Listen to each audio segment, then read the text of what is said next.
पहला क्वेश्चन है, भूगोल का जनक किसे कहा जाता है? तो इसका सही आंसर होगा इरेटोस्थेनीज।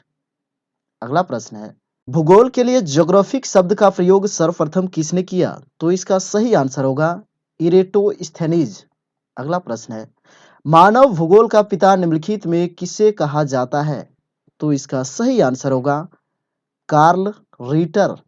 अगला प्रश्न है, भूगोल को मानव पारिस्थितिकी के रूप में परिभाषित करने वाला विद्वान कौन है? तो इसका सही आंसर होगा एच बेरोज। अगला प्रश्न है, भू आकृति विज्ञान का जन्मदाता किसे माना जाता है? तो इसका सही आंसर होगा पेसल। अगला प्रश्न है, भूगोल पृथ्वी को केंद्र मानकर अध्ययन करने वाला विज्ञान है, ऐसा किसने कहा था?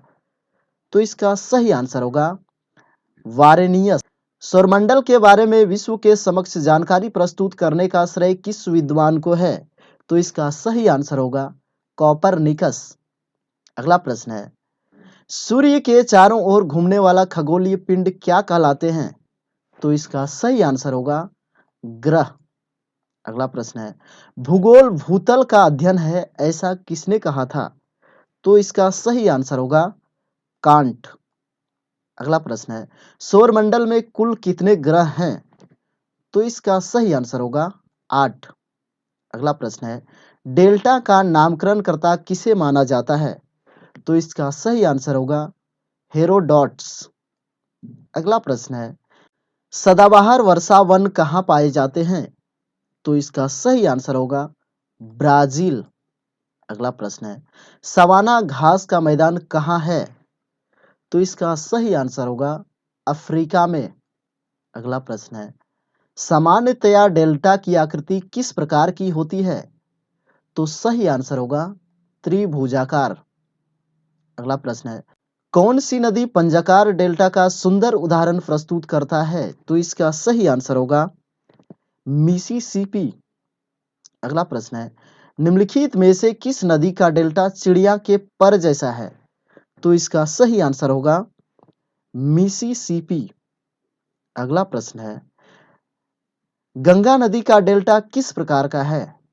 तो इसका सही आंसर होगा चापाकार। अगला प्रश्न है, नदी द्वारा वृद्धावस्था में किस महत्वपूर्ण स्थलाकृति की रचना होती है? तो इसका सही आंसर होगा डेल्टा। अगला प्रश्न है, रेड वियर के डेल्टा क्षेत्र में कौन सा नगर स्थित है? तो इसका सही आंसर होगा हनोई।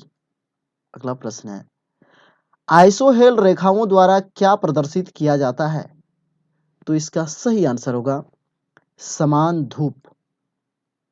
अगला प्रश्न है, किसी ग्रह के चारों ओर परिक्रमा करने वाले छोटे आकाशीय पिंड को क्या कहते हैं? तो इसका सही आंसर होगा उपग्रह। ग्रहों की गति का नियम प्रतिपादित किसने किया? तो सही आंसर केपलर। अगला प्रश्न है, नॉर्वे में अर्धरात्रि के समय सूर्य कब दिखाई देता है? तो इसका सही आंसर होगा 21 जून। सौरमंडल की खोज किसने की? तो इसका सही आंसर होगा कोपरनिकस। सौरमंडल का जन्मदाता किसे कहा जाता है? तो इसका सही आंसर होगा सूर्य। अगला प्रश्न है, एक ग्रह की अपने कक्ष में सूर्य से अधिकतम दूरी को क्या कहा जाता है? तो इसका सही आंसर होगा अफसोर। अगला प्रश्न है, एक ग्रह की अपने कक्ष में सूर्य से न्यूनतम दूरी को क्या कहा जाता है? तो इसका सही आंसर होगा उपसौर। अगला प्रश्न है, अंतरिक्ष में कुल कितने तारामंडल हैं? तो इसका सही आंसर होगा 89। अगला प्रश्न है, पार्थिव ग्रहों की संख्या कितनी है? तो इसका सही आंसर होगा 4। अगला प्रश्न है, ब्रह्मांड में विस्फोटी तारा कहलाती है? तो इसका सही आंसर होगा अभिनव तारा। अगला प्रश्न है, मानचित्र पर दूरियों को मापने के लिए किस यंत्र का प्रयोग किया जाता है? तो इसका सही आंसर होगा ओपिसोमीटर। अगला प्रश्न है, वायु में आपेक्षिक आर्द्रता मापन हेतु प्रयुक्त उपकरण है? तो इसका सही आंसर होगा हाइग्रोग्राफ। सवाना घास भूमियां पाई जाती है? तो ये जो है उत्तरी मध्य अफ्रीका में पाई जाती है। अगला प्रश्न है, सामान्यतः विश्व को कितने प्राकृतिक प्रदेशों में विभाजित किया गया है? तो इसका सही आंसर होगा 12। अगला प्रश्न है, किस प्राकृतिक प्रदेश को आलस्य का प्रदेश कहा जाता है? तो इसका सही आंसर होगा विषुवतीय प्रदेश। अगला प्रश्न है, कांगो घाटी में किस प्रकार की जलवायु पाई जाती है? तो इसका सही आंसर होगा विषुवतीय। अगला प्रश्न है, विषुवतीय प्रदेश में वर्षा कब होती है? तो सही आंसर होगा सालों भर। अगला प्रश्न है, सेलवा वन कहाँ मिलते हैं? तो इसका सही आंसर होगा विषुवतीय प्रदेश में। अगला प्रश्न है, विषुवतीय प्रदेश को अन्य किस नाम से जाना जाता है? तो इसका सही आंसर होगा छिन्न कारक प्रदेश। अगला प्रश्न है, निम्नलिखित में से कौन सा जलवायु प्रदेश फलों तथा शराब निर्माण के लिए विख्यात है? तो इसका सही आंसर होगा भूमध्य सागरीय। निम्नलिखित में से कौन एक तारा है? तो इसका सही आंसर होगा सूर्य। अगला प्रश्न है, सूर्य प्रकाश धरती तक पहुंचने में कितने समय लेता है? तो इसका सही आंसर होगा 8 मिनट 16 सेकंड।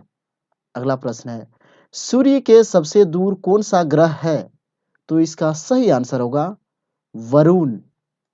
अगला प्रश्न है, कौन सा ग्रह सूर्य के सबसे निकट है? तो इसका सही आंसर होगा बुध।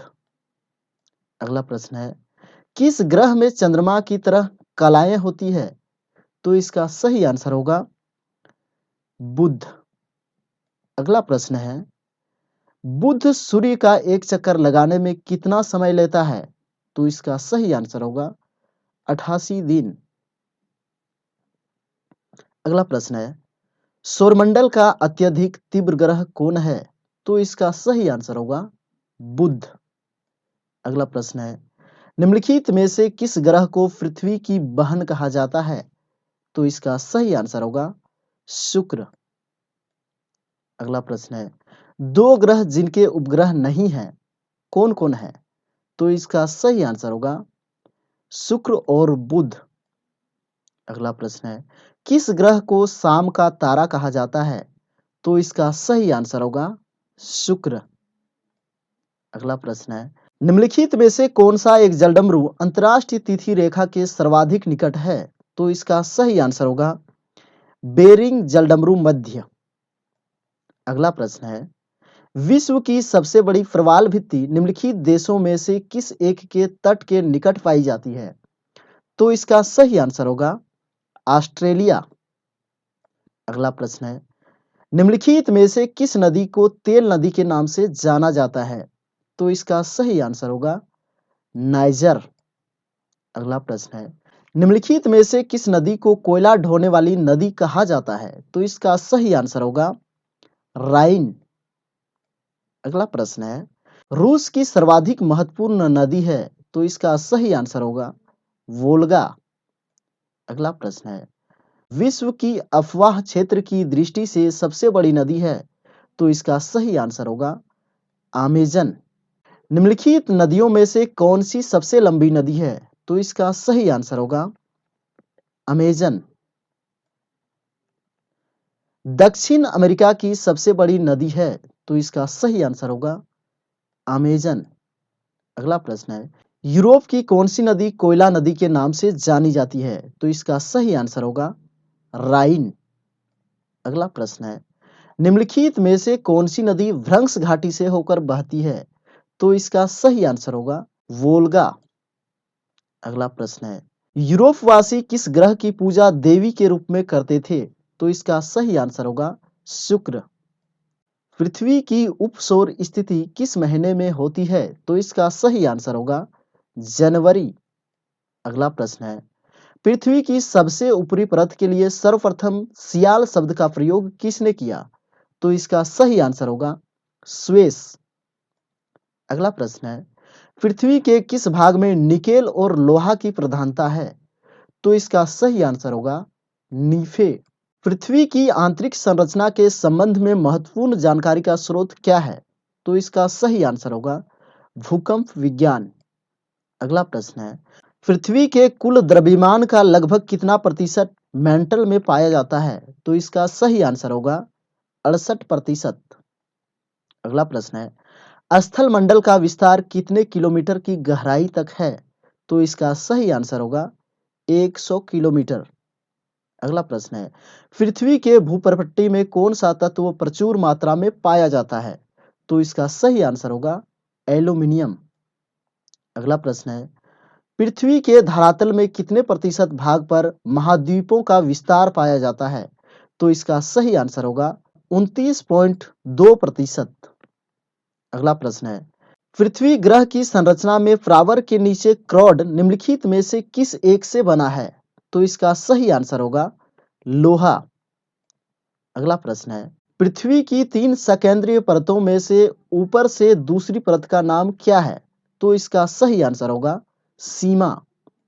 अगला प्रश्न है, कुल अक्षांशों की संख्या कितनी है? तो इसका सही आंसर होगा 180। अगला प्रश्न है, देशांतरों की संख्या कितनी है? तो इसका सही आंसर होगा 360। अगला प्रश्न है, निम्नलिखित नगरों में से कौन सा एक भूमध्य रेखा के सर्वाधिक निकट है? तो इसका सही आंसर होगा सिंगापुर। अगला प्रश्न है, निम्नलिखित में से किस देश से होकर कर्क रेखा नहीं गुजरती है? तो इसका सही आंसर होगा जायरे। अगला प्रश्न है, अंतर्राष्ट्रीय दिनांक रेखा कहां से होकर गुजरती है? तो इसका सही आंसर होगा 180 डिग्री। अगला प्रश्न है, ग्रीनविच किस देश में है? तो इसका सही आंसर होगा यूके। अगला प्रश्न है, एक देशांतर को पार करने में दो स्थानों के स्थानीय समय के बीच कितना अंतर होता है? तो इसका सही आंसर होगा 4 मिनट। अगला प्रश्न है, अंतर्राष्ट्रीय तिथि रेखा का निर्धारण किस वर्ष किया गया? तो इसका सही आंसर होगा 1884।